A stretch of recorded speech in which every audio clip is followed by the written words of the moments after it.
Hello everyone, welcome to the channel take easy pharmacy. तो आज के लेक्चर में हम पढ़ने वाले हैं ब्लड डिसऑर्डर्स। आज के लेक्चर में हम ब्लड डिसऑर्डर्स के बारे में पढ़ने वाले हैं और आज ये चैप्टर कंप्लीट हो जाएगा। फिर हम अपकमिंग लेक्चर्स में नेक्स्ट चैप्टर को कवर करेंगे। तो स्टार्ट करते हैं आज का लेक्चर। तो फर्स्ट टर्म है हमारी अनीमिया। तो अनीमिया क्या होता है? It is a condition where the body does not have enough healthy red blood cells और hemoglobin to carry adequate oxygen to the tissue, leading to fatigue, weakness and other symptoms. तो क्या मतलब हुआ इसका कि अनीमिया क्या है? एक कंडीशन है जिसके अंदर क्या होता है कि हमारी जो बॉडी होती है उसके जो रेड ब्लड सेल्स क्या होते हैं वो हेल्दी नहीं होते, ठीक है। जिसकी वजह से क्या होता है कि वो हीमोग्लोबिन को कैरी नहीं कर, हीमोग्लोबिन जो उनके रेड ब्लड सेल अगर कम है, हेल्दी नहीं है, तो जो उनके अंदर जो हीमोग्लोबिन पिगमेंट प्रेजेंट है वो क्या करता है, ऑक्सीजन को कैरी करने में असमर्थ रहता है। मतलब ऑक्सीजन को कैरी नहीं कर पाता उतनी ईजिली जितनी ईजिली जब उसके ब्लड सेल्स हेल्दी थे तब वो कैरी कर पा रहा था, ठीक है। तो जिसकी वजह से क्या होता है कि हमारी बॉडी में क्या होती है, थकान होती है, वीकनेस आ जाती है और कुछ और अदर सिम्टम्स भी हमें देखने को मिलते हैं अनीमिया में। और इसको हम जनरल लैंग्वेज में कहते हैं खून की कमी हो जाती है हमारे ब्लड में, ठीक है। तो उसको हम अनीमिया कहते हैं, ठीक है। उसके बाद में क्या है, थैलेसीमिया क्या होता है? It is an inherited blood disorder where the body produces an insufficient amount of hemoglobin, a protein in red blood cell that carries oxygen। इसमें क्या होता है कि जो थैलेसीमिया क्या एक इनहेरिटेड ब्लड डिसऑर्डर है। मतलब इनहेरिटेड ब्लड डिसऑर्डर का मतलब क्या है कि ये हमें हमारे पेरेंट्स से क्या मिलता है, इनहेरिटेड मिलता है, पेरेंट्स के थ्रू ही मिलता है ये हमें, ठीक है। जेनेटिक डिसऑर्डर है ये, ठीक है। फिर इसके अंदर क्या होता है कि जो बॉडी के अंदर जो ये क्या होता है, जो हमारा हीमोग्लोबिन है वो उसकी क्वांटिटी क्या हो जाती है, कम हो जाती है।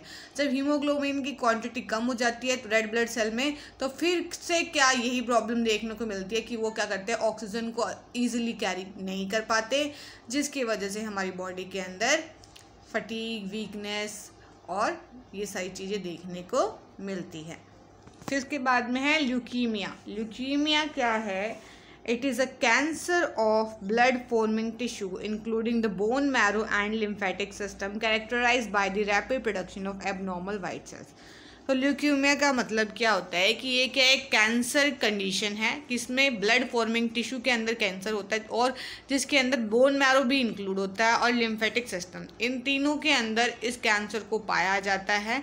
और इसके अंदर क्या होता है, रैपिड प्रोडक्शन होती है किसकी, वाइट ब्लड सेल्स की एबनॉर्मल प्रोडक्शन हो जाती है, जिसकी वजह से ये कंडीशन अराइज होती है हमारी बॉडी के अंदर। जब वाइट ब्लड सेल एबनॉर्मली हमारी बॉडी में बढ़ना शुरू कर देते हैं कहाँ पे, जब तो क्या करते हैं वो टिश्यू एग्रीगेट बना लेते हैं बोन मैरो के अंदर, लिम्फेटिक सिस्टम के अंदर, जिसकी वजह से हमें ये कैंसर देखने को मिलता है, ठीक है। फिर क्या है, लिम्फोमा। अब लिम्फोमा क्या है? It is a type of cancer that begins in the lymphatic system, a network of tissue, vessels and organ that helps the body fight infection, specifically affecting white blood cell and lymphocytes. मतलब क्या है, ये भी एक type का cancer होता है जो कि कैसे बिगिन करता है, लिम्फेटिक सिस्टम के अंदर ये स्टार्ट होता है। और इसके अंदर क्या होता है, एक नेटवर्क ऑफ टिश्यू और वेसल्स, ऑर्गन जो होते हैं वो हेल्प करते हैं जो बॉडी के इन्फेक्शन को फाइट करने में। तो उनके अंदर जो वाइट ब्लड सेल्स होते हैं जिनको हम लिम्फोसाइट्स कहते हैं, उनको ये जाके क्या करता है, इफेक्ट करता है, ठीक है। नेक्स्ट है हमारा पॉलीसिथीमिया। ये क्या होता है? It is also known as erythrocytosis, ठीक है। is a condition characterized by an abnormally high concentration of red blood cell in the blood, leading to increasing blood viscosity and potential complication like blood clots। मतलब क्या है पॉलीसिथीमिया का? सबसे पहले तो इसको हम दूसरे नाम से जानते हैं, क्या है, इरिथ्रोसाइटोसिस। इसके अंदर क्या होता है कि ये एक कंडीशन है जिसके अंदर क्या होती है, एबनॉर्मल कंसंट्रेशन, मतलब रेड ब्लड सेल की कंसंट्रेशन क्या हो जाती है, एबनॉर्मली बढ़ जाती है, जिसकी वजह से क्या होता है, जो हमारे ब्लड की विस्कोसिटी है वो इंक्रीज हो जाती है। मतलब हमारा ब्लड जो है वो और गाढ़ा हो जाता है। जब हमारे रेड ब्लड सेल्स की जो क्वांटिटी है एबनॉर्मल हो जाती है तो हमारा ब्लड क्या होता है, गाढ़ा हो जाता है, जिसकी वजह से क्या कॉम्प्लिकेशंस आती है। हमारा ब्लड जब गाढ़ा हो जाता है तो वो क्या होता है, पहले तो ईजिली हमारे जो आर्टरीज, वेन्स होती है उनके अंदर से वो ईजिली पास नहीं हो पाता, जिसकी वजह से क्या होता है, क्लॉट बनने के चांसेस हो जाते हैं। क्लॉट बनने के चांसेस हो जाते हैं तो हमारी बॉडी में ये इफ़ेक्ट करता है। तो इसकी वजह से क्या होता है कि हार्ट अटैक के चांसेस भी हमारी बॉडी में इंक्रीज़ हो जाते हैं।